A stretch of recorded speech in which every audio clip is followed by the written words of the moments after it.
Sister mocked me for being the poor one at family gathering. I smiled calmly and said, "Good luck asking me for help again," then watched her face fall when it happened at a family gathering on a humid Sunday afternoon, the kind where the air feels heavy with things no one says out loud. We were gathered in my parents' backyard, picnic tables under a cheap rented tent, the smell of overcooked burgers hanging in the air. The first signs of trouble were small, easy to miss if you didn't know my sister, Anna. A snide comment here. A glance there. She was laughing a little too loud with our cousins, throwing looks in my direction that were sharp enough to cut. I felt it before I heard it, that building tension you get when a storm's about to break. I knew Anna had always looked down on me. She was the one with the new house, the shiny SUV, the designer handbags. She made sure everyone noticed. I, on the other hand, had always kept things simple, an old but reliable truck, a modest apartment, and a life I built with my own hands. I thought maybe, just maybe, today would be different. That I could enjoy one afternoon with the people who were supposed to care about me. But deep down, I knew better. Still, even I didn't expect just how public, just how cruel, she was about to make it. It started with laughter. The kind that doesn't invite you in but pushes you out. I was standing near the drinks table, sipping lukewarm soda from a plastic cup, when I heard my name tossed into the conversation like a punchline. I turned slightly, trying not to be obvious. Anna was in the center of the circle, cousins, aunts, even my parents leaning in, hanging on her every word. She was telling a story. About me. About how growing up, I was always the poor one. The one who wore shoes till they had holes, she said, laughing loud enough for the whole yard to hear. Someone chuckled. Someone else snorted. And Anna, emboldened, kept going. "You know," she said, flipping her hair off her shoulder like she was starring in some soap opera. "Some things never change." She held up her drink in a mock toast, smiling that fake, sugary smile. "To my big brother, the only guy I know who can make $1 million look like 100. The circle roared with laughter.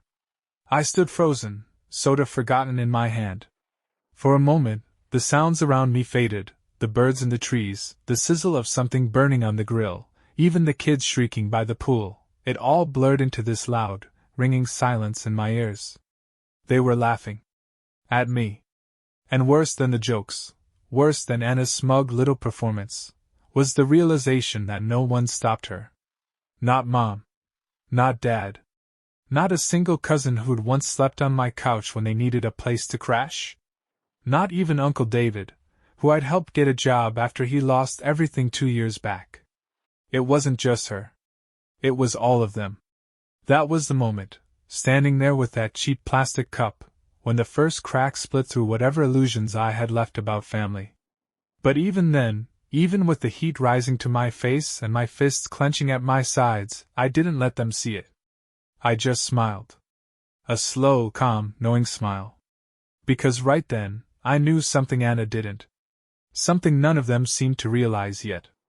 All the quiet help behind the scenes. The money I'd loaned her when her perfect husband gambled away their savings. The lawyer I'd connected her with when she was drowning in legal trouble. The business contacts I'd given her so she could get her little boutique off the ground. That was all me. And it was all about to end. I took a deep breath, set my cup down on the edge of the table, and walked toward the crowd. Anna spotted me first. Her grin widened, sensing blood in the water. She opened her mouth to say something else, another jab, another blow, but I beat her to it. I stopped right in front of her, smiled wider, and said loud enough for every person under that tent to hear, "Good luck asking me for help again." And then? I watched her face fall. The silence that followed my words was louder than the laughter had ever been. Anna's mouth opened, closed, then opened again, like a fish gasping for air. Her perfectly polished nails clutched at her wine glass like it might save her. But nothing could.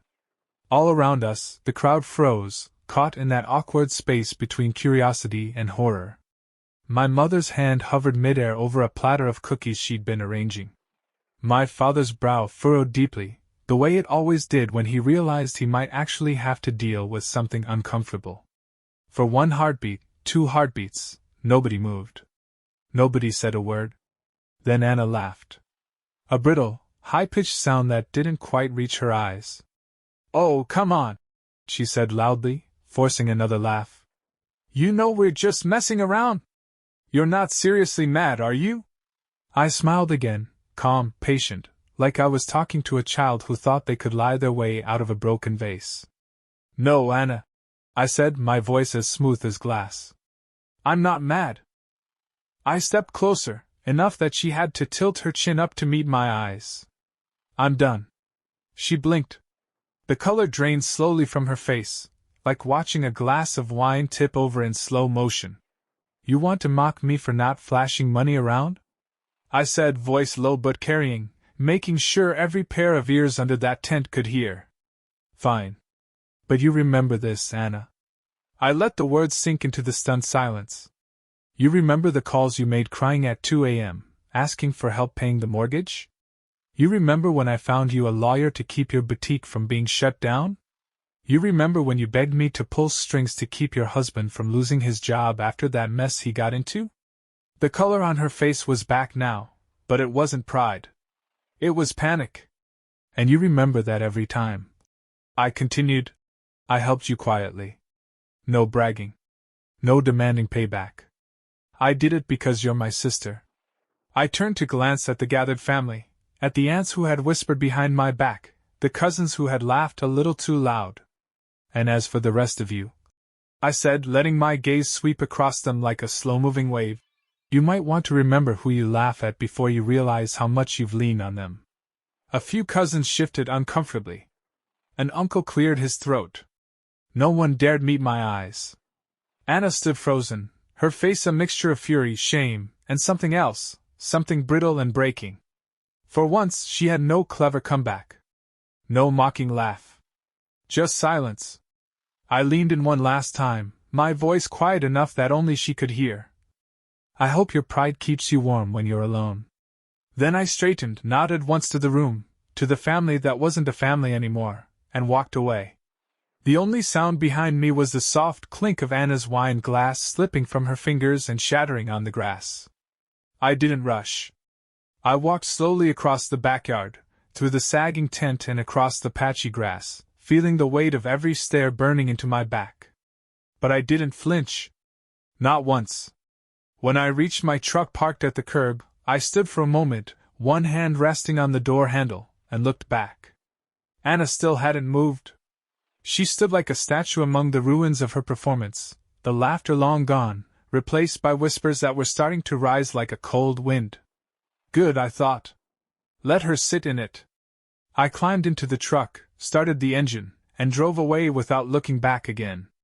But even as I rolled out of the neighborhood, past the tidy suburban lawns and their hollow, perfect houses, my mind was already racing. It wasn't enough to make a dramatic exit. Words fade. People forget. I needed to make it real. Permanent. That night, I sat at my kitchen table, the yellow overhead light buzzing softly, the house silent except for the ticking of the old clock above the stove.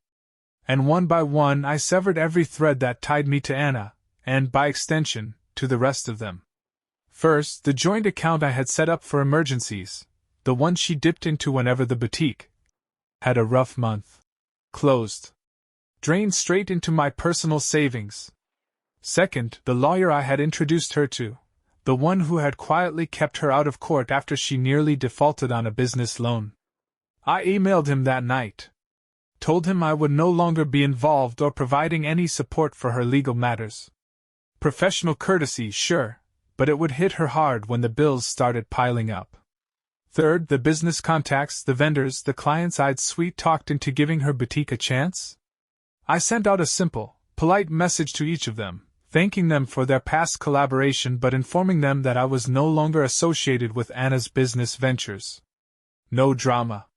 Just enough to dry up the goodwill that had kept her afloat.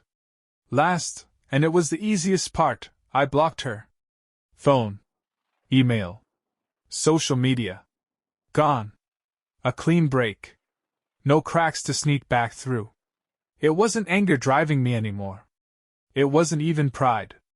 It was peace.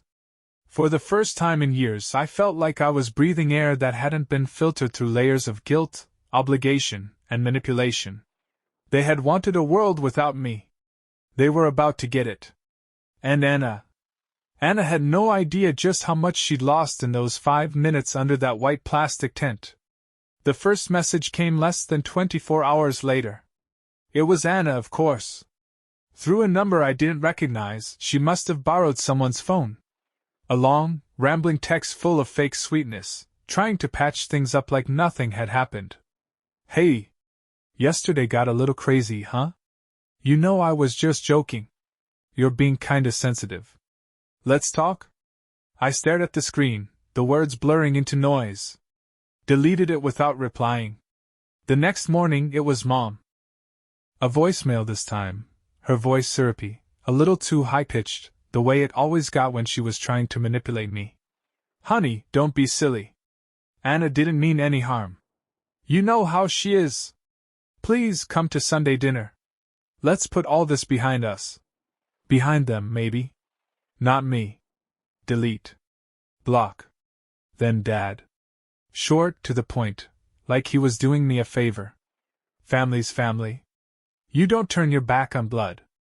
I almost laughed out loud at that one. Blood? Where was all that loyalty yesterday, when they sat there and watched me get gutted like a fish for their entertainment? Gone. Just like my patience. I didn't answer any of them. Not a single call. Not a single message. And as the days turned into a week, the messages started changing. The tone shifted, from sweet, to confused, to angry, to desperate. Anna sent another message, this time a little less cheerful, a little more frantic. You have to help me. Please. I'm in the middle of a supplier dispute, and the contracts you set up, they're falling apart. I need you to fix it. Please, just tell me what to do. No apology. Not really. Just need. Always need. I leaned back in my chair, staring at the message. It was almost funny, how fast it had all unraveled. When you build a house out of favors and lies, it doesn't take much to blow it over. By the second week, the cracks weren't just showing, they were splitting wide open. Anna's text shifted from frantic to almost pitiful. Please. I know I messed up. You don't understand, I'm going to lose everything. They're threatening to sue me. I can't do this without you. Message after message, piling up like unread postcards from a sinking ship. She tried everything, guilt, flattery, even dragging my parents into it. Mom says she's worried about me. Dad thinks you're being cruel. They're begging you to call back. I pictured them, sitting around their kitchen table, plotting the right words to reel me back in. Imagining themselves as the victims, like it wasn't their laughter that had started this domino fall. Meanwhile, Anna's carefully curated world was collapsing. I heard whispers from mutual friends that the boutique's vendors had started pulling out. That her biggest supplier had dropped her after realizing the contracts weren't being honored. That she'd missed payments on the boutique lease, and eviction notices had started to appear like vultures circling. And the best part? I hadn't lifted a single finger against her. No revenge. No sabotage. Just silence. I didn't block the last number she texted me from. No, I left it open, just so I could watch. Not because I wanted revenge. But because for once in my life, I wanted to witness the consequences land exactly where they belong. The final text came late one night, around 2 a.m. A simple message. I'm sorry. Please. Just tell me what to do. I stared at it for a long time. And then I did what I had always been too scared to do before. I deleted it. No reply. No closure. No lifeline. Because real closure? It wasn't a conversation. It wasn't a dramatic shouting match in a driveway. It was choosing silence. Choosing peace. And letting her drown in the wreckage she built with her own hands. At first, the silence felt strange. Like walking into a room you used to live in, only to find the walls stripped bare. No buzzing phone. No emergencies. No constant weight pressing down on my chest, reminding me of all the people depending on me, but never thanking me. I thought maybe I'd miss them. Maybe guilt would creep in late at night and whisper that I'd gone too far. Maybe I'd second-guess myself, like I had so many times before. But the strangest thing happened. I didn't. Instead, day by day, something inside me started to uncoil. Like a rope that had been wrapped too tightly around my ribs, finally being cut loose. There were no more calls demanding last-minute bailouts. No more. "Can you just do me a favor?" Messages that weren't really questions at all. No more pretending to laugh at jokes made at my expense, just to keep the peace. The peace was mine now. I started sleeping through the night without waking up at 3 a.m., heart racing, wondering if I was doing enough. I started putting money into my own savings account, for me, not for someone else's failing boutique or unpaid bills. I started dreaming again. Stupid things, maybe. Like fixing up my old truck. Taking a weekend trip just because I wanted to. Signing up for a woodworking class I'd put off for years. Little things that felt enormous. Because for the first time, my life wasn't about patching up someone else's mistakes. It was about building something for myself. One morning, I woke up, made coffee, and sat on my porch with the sunlight on my face. It sounds like nothing, ordinary. But I realized it was the first time in years I wasn't living on someone else's schedule, reacting to someone else's disasters. I was just living. And it was beautiful. Meanwhile, through the grapevine, I heard snippets of how things were going back at Anna's end. The boutique closed within 2 months. She tried to start another project, some online store, but without my contacts or my backing, it crumbled before it ever really started. Eventually, the calls and messages, even from my parents, stopped altogether. They moved on, I guess. Or maybe they found someone new to lean on. But I wasn't angry anymore.